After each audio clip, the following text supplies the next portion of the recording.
Most people think subscription frustration is a modern problem, something invented by apps and streaming services. But the blueprint for today's cancellation maze was created long before the internet existed. It started in 1955 with a mail-order record club that discovered something powerful. If leaving required more effort than joining, most people would simply stay subscribed.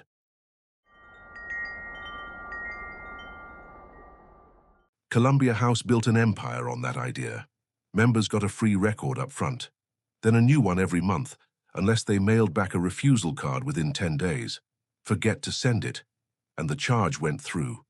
The entire business ran on silence. That early insight, that inertia is profitable, spread everywhere. Gyms, magazines, early internet providers, and eventually the entire digital economy. The core idea stayed the same. What changed was how precisely companies learned to shape behavior around it. Today's subscription flows lean on a set of psychological forces that quietly nudge people to stay put. Losing playlists, watch lists, or streaks can feel more painful than the money saved by canceling. Past payments create pressure to keep paying. Digital progress starts to feel like personal property. And because continuing the subscription usually requires the least effort, many people never act on the decision to leave. These aren't abstract theories. They shape the design of modern cancellation flows.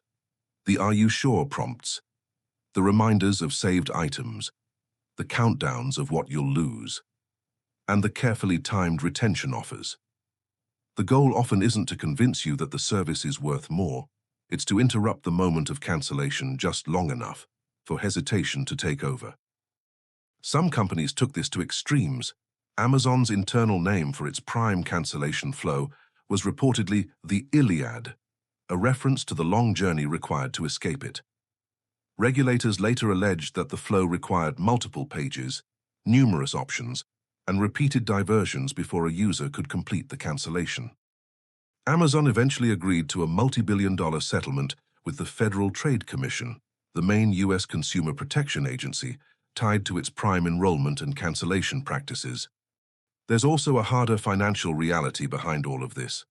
Subscription businesses spend heavily to acquire each customer. In many cases, it takes more than a year of payments just to break even. Even a small reduction in churn, the rate at which customers cancel, can dramatically increase how much revenue a company earns from each subscriber. That's why entire retention teams exist. A trained specialist can persuade 20 to 40% of canceling customers to stay, preserving millions of dollars in future subscription revenue. But not every cancellation happens intentionally. A surprisingly large share of subscription retention efforts revolves around failed payments. Expired cards, declined transactions, and bank blocks trigger automated recovery systems that quietly retry charges, update card numbers, and restore billing without the customer doing anything. In some subscription businesses, failed payments and expired cards can account for nearly half of all customer losses. Even when someone tries to cancel, the path isn't always controlled by the company they subscribe to. If the subscription was started, for example, through Apple, Google, Roku, Amazon, or a cable bundle, those platforms control the billing. That means the service itself can't process the cancellation, even if it wants to. A person might sign up on a website, use the service in an app, and discover that the only way to cancel is through a completely different interface they've never opened. The friction isn't just psychological, it's architectural. Some of that complexity is intentional, but some of it emerged from fragmented billing systems, legacy infrastructure, and overlapping platforms that were never designed to work together. As these systems became more sophisticated, regulators struggled to keep up.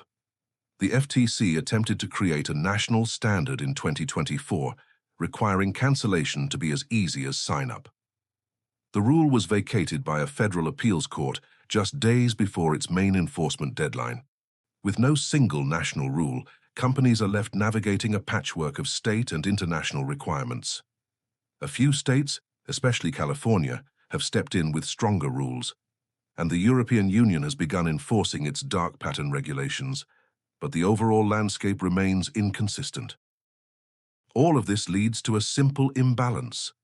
Joining takes seconds. Leaving can take minutes, multiple screens, or a phone call with a trained negotiator. That asymmetry is the defining feature of the modern subscription economy. It's one reason consumers collectively spend billions each year on services they rarely use or forgot to cancel. There is, however, movement in the other direction. New laws are tightening cancellation rules.